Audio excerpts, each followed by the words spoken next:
¿Qué tal? Muy buen día. Muchas gracias por acompañarnos en este espacio del periódico Cambio de Michoacán.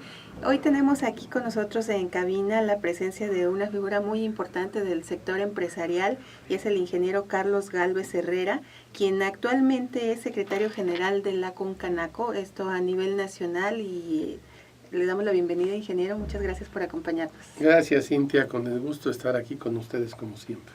Gracias. Es importante comentar, el ingeniero Carlos Gálvez hasta hace muy poco fue también presidente del Consejo Coordinador Empresarial de Michoacán, ha desempeñado varios cargos en lo que son los organismos empresariales del Estado y por primera vez en 17 años me comentaba, 117. ¿verdad? Ay, perdón, en 117 años llega a la CONCANACO como secretario general, un empresario michoacano, lo cual es un logro importante y sobre todo el hecho de tener una presencia de un michoacano a nivel nacional, ¿verdad, ingeniero? Mira, yo creo que finalmente los que llegamos a cargos nacionales, llegamos con un compromiso de apoyar en lo que podamos para que las cosas en el Estado caminen bien.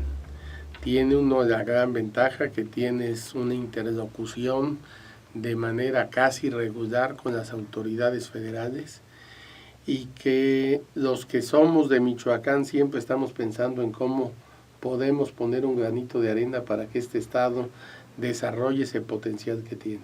Así es, y de manera particular en este momento que vive nuestro estado una situación bastante difícil que se ha venido dando en los últimos años en cuestiones de seguridad, en cuestiones de economía, en cuestiones de imagen, lamentablemente, es muy importante lo que se puede hacer desde allá arriba, ingeniero.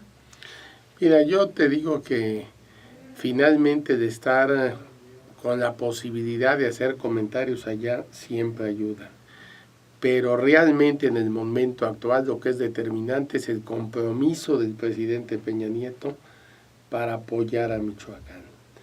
Era claro que ya el gobierno del estado no podía porque el problema de seguridad lo había rebasado, tenían cooptadas las gentes de la delincuencia, muchas policías municipales y policías que participaban en diferentes cuerpos policíacos. Esto ya complicaba mucho poder tener realmente una estrategia a nivel local que diera resultados. Y por eso la situación fue llegando a ciertos niveles en los que ya era indispensable pedir ayuda y decir con honestidad: yo ya no puedo, apóyenme. La medida yo creo que fue correcta y yo veo realmente con optimismo lo que se está haciendo. No es fácil, tiene problemas, tiene aspectos que no son fáciles para la calidad de vida de los ciudadanos, pero que vale la pena que de una vez por todas dejemos bien resueltas las cosas. Y los resultados pues realmente se van a ver cuando se puedan retirar las fuerzas federales y pueda Michoacán continuar en paz y en orden.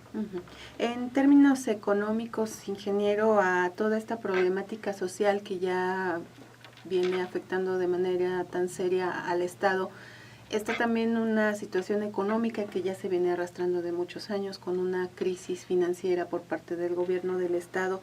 ¿Cómo visualiza en este aspecto, en el aspecto económico específicamente, al Estado de Michoacán en un escenario en donde casi se acaba de aprobar una reforma hacendaria, en donde vienen muchos cambios que de alguna manera, pues sí, también han empezado ya a afectar el desempeño de las empresas? Mira, yo creo que el problema de las empresas se debe fundamentalmente a cómo está organizada la economía del estado. O sea, Michoacán es un estado que depende de manera muy importante, muy importante, de actividad del gobierno, que depende importantemente de las divisas que mandan los migrantes a Estados Unidos, que depende del turismo, y los tres factores se han trastocado. Las finanzas del gobierno se desordenaron por diferentes aspectos, donde el gobierno empezó a gastar más de lo que tenía, pero además hacerlo de manera desordenada, porque tú puedes pedir dinero prestado, pero si hay un programa y un plan y lo sigues, eso no te afecta en tu flujo de efectivo. Uh-huh. Y ahorita el problema es que tenemos un flujo de efectivo que todavía el gobierno no ha puesto en orden, y entonces si tú le vendes un servicio al gobierno nunca sabes cuándo te lo va a pagar. Uh-huh.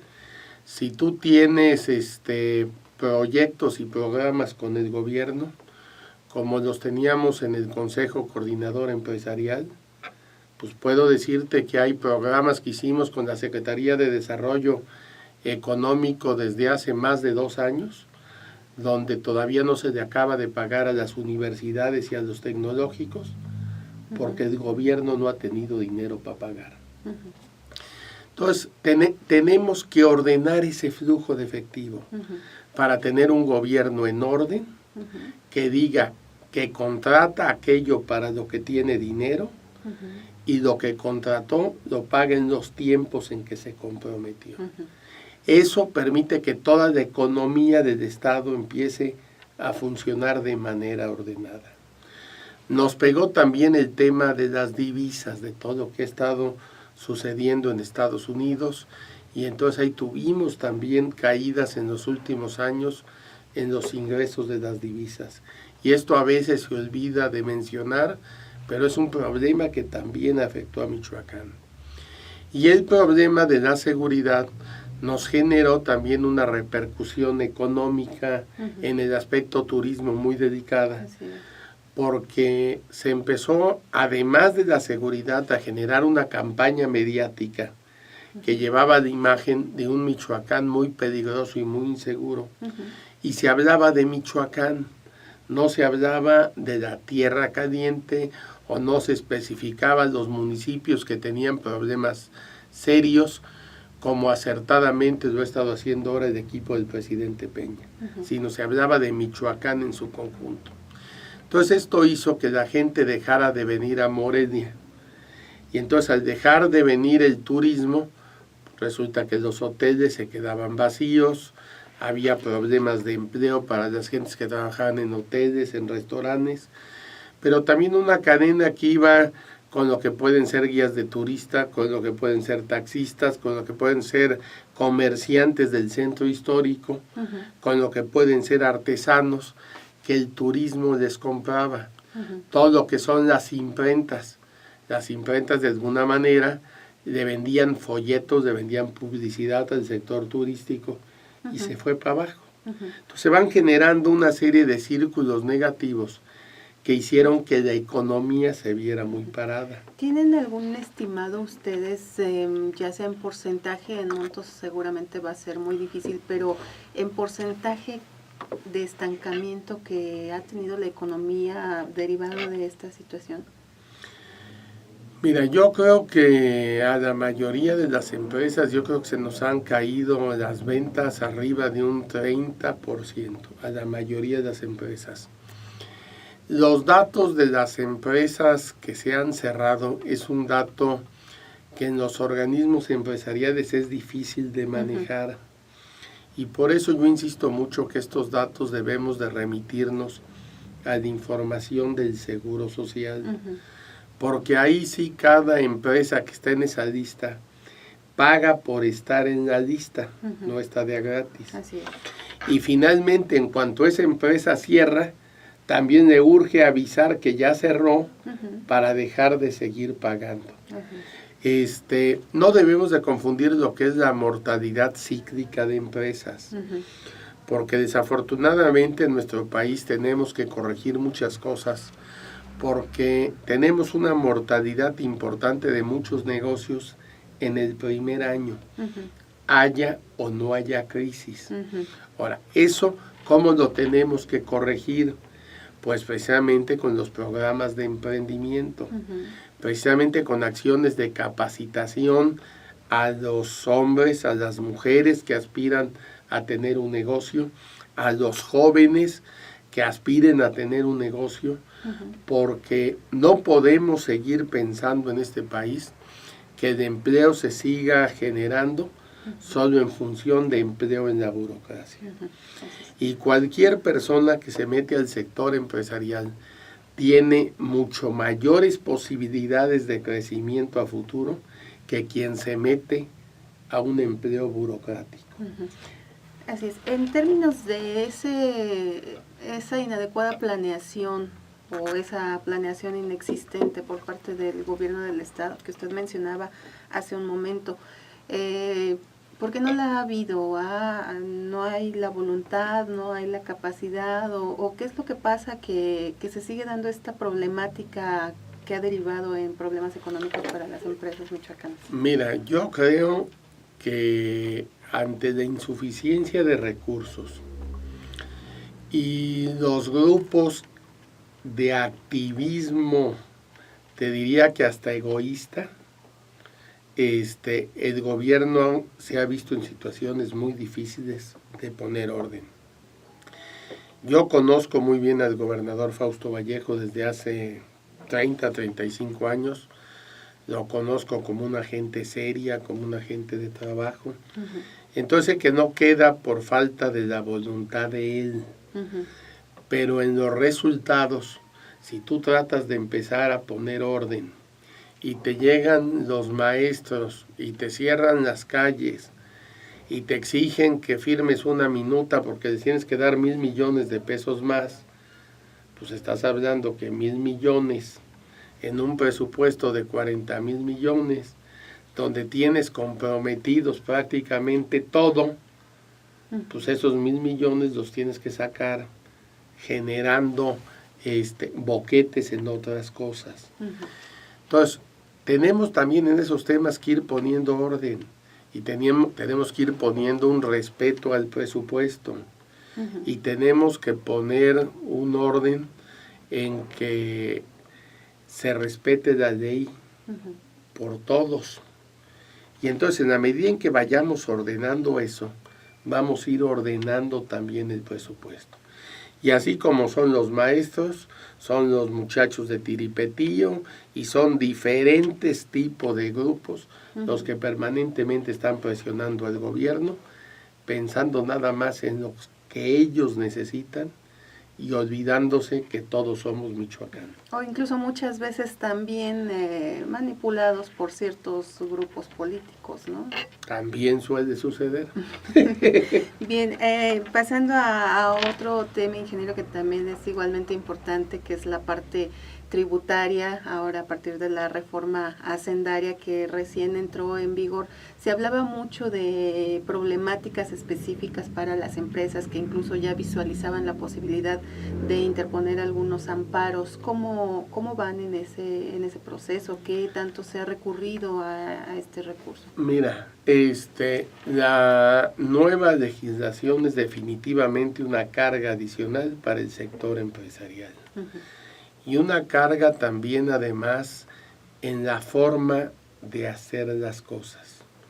O sea, yo estoy convencido que a veces no es fácil resolver todos los puntos de vista al mismo tiempo.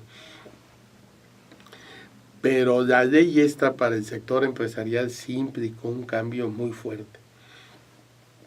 Te puedo decir que en el caso de los pequeños comercios, de las pequeñas empresas que pagaban bajo el régimen de repecos, tienen una transformación realmente muy fuerte.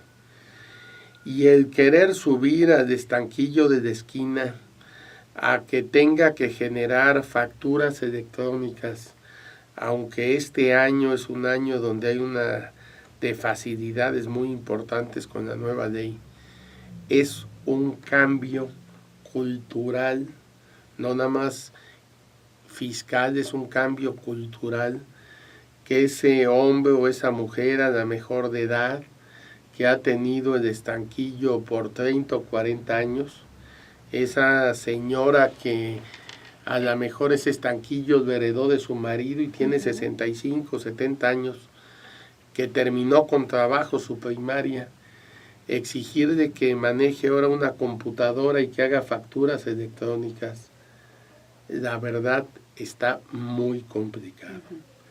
Entonces, tenemos impactos para los pequeños, por ese cambio que yo digo que además de ser fiscal es cultural, y tenemos impactos para la pequeña y la gran empresa, porque te obligan a que toda tu factura tenga que ser factura electrónica.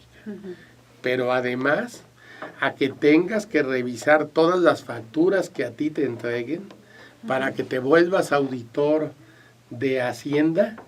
Y si una factura, Hacienda dijo que no era válida porque había problemas, pues tienes que estar revisando, porque si la aceptas esa factura y no la checaste, entonces no va a ser deducible.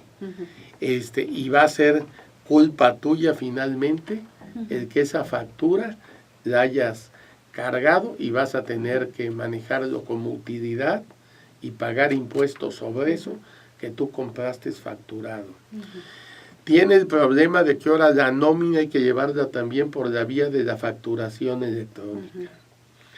Y tienes el problema también que con la ley de lavado de dinero, el gobierno nos ve como delincuentes a todos los mexicanos, salvo prueba en contraria. Entonces, cada vez que haces un movimiento, tienes que estarlo avisando, tienes que estarlo justificando, para que vean que ese movimiento de dinero arriba de 50,000 pesos fue legal. ¿Se está procediendo legalmente? ¿Hay realmente quienes están optando por la vía del recurso de amparo? Hay quienes están optando por la vía del amparo. Yo en lo personal a los amparos contra el gobierno no les tengo mucha fe. Yo creo que los resultados son pocos, pero además lo que me han platicado inclusive algunos amigos que participan en los juzgados federales, nos dicen que ya tienen instrucciones de la Suprema Corte que no deben de resolver ninguno, porque va a haber línea de la Suprema Corte cómo se resuelvan. Entonces, ante esta situación, pues yo no creo que la línea sea para decir que les van a dar la razón. Entonces, yo creo que los amparos ante el gobierno yo nunca lo he presentado, yo no lo recomiendo. Yo creo que finalmente es mejor el diálogo, es buscar el convencimiento para que pueda haber algunos ajustes que permitan al gobierno lograr sus propósitos y a nosotros salir adelante. ¿Tienen cifras, ingeniero, de cuántos, un estimado de cuántos empresarios están? Es muy difícil de saber, porque normalmente el empresario que lo presenta, pero no te anda avisando. En estos términos, ante este panorama que usted está presentando, el acuerdo de certidumbre hacendaria o tributaria que recientemente anunció el gobierno federal, pues estaría quedando fuera de tiempo. Mira, yo creo que definitivamente tiene sus ventajas, y yo sí lo veo como una manifestación de buena voluntad. ¿Qué nos permite? Pues nos permite planear que cuando menos no nos van a estar cambiando las reglas cada año. Y ese cambio de reglas cada año le hace mucho daño al sector empresarial.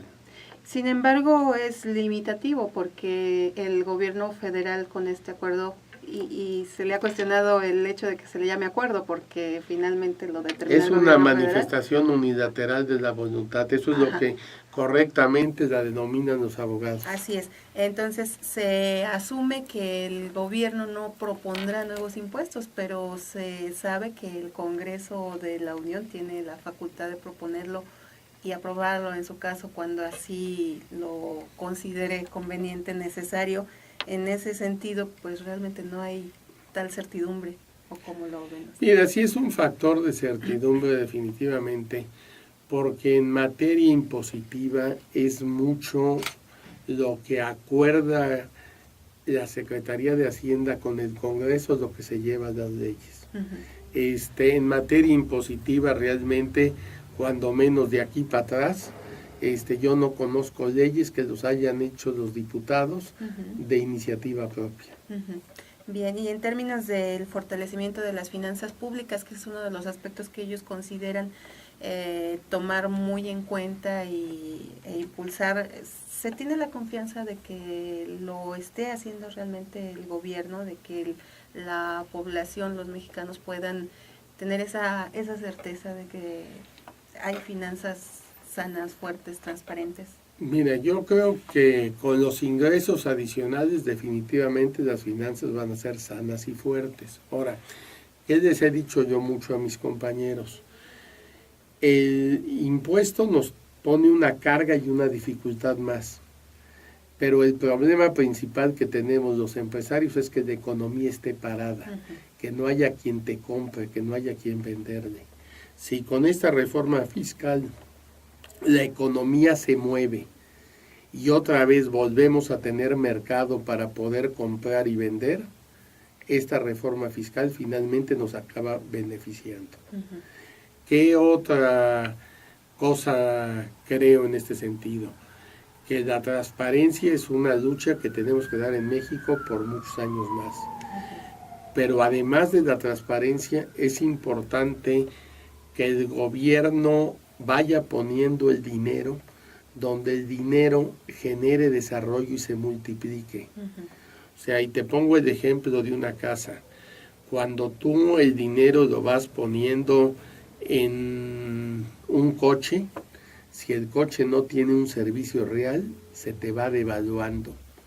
Si vas comprando artículos de lujo, se te van devaluando y se va el dinero. Si el dinero lo vas ahorrando y vas dando un enganche para un terrenito, vas dando un enganche para un departamento y vas pagando un departamento, si ese dinero lo inviertes en el banco y te está generando un interés, aunque sea muy pequeño, si ese dinero abres un negocito y lo pones, esa familia empieza a crecer y empieza a tener más recursos. Si el dinero lo gasta en paseos, se va empobreciendo. Si el dinero lo gasta en cosas que no son necesarias, se va empobreciendo.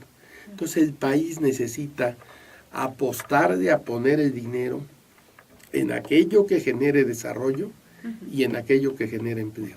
Y ese es el compromiso que debe asumir el gobierno al momento de estar pidiendo cada vez más a la ciudadanía. Muy bien, ingeniero, el tiempo se nos terminó. Yo le agradezco mucho el haber estado aquí con nosotros en el periódico Cambio de Michoacán y el habernos compartido sus opiniones, comentarios y esperemos que haya una próxima ocasión. Cintia, muchas gracias. Ya sabes que con todo gusto. Esta no ha sido la primera vez. Estoy seguro que no será la última, porque además tú sabes que yo vengo con mucho gusto a esta casa. Así es, se lo agradecemos mucho y muchas gracias a todos por su atención, que tengan buen día.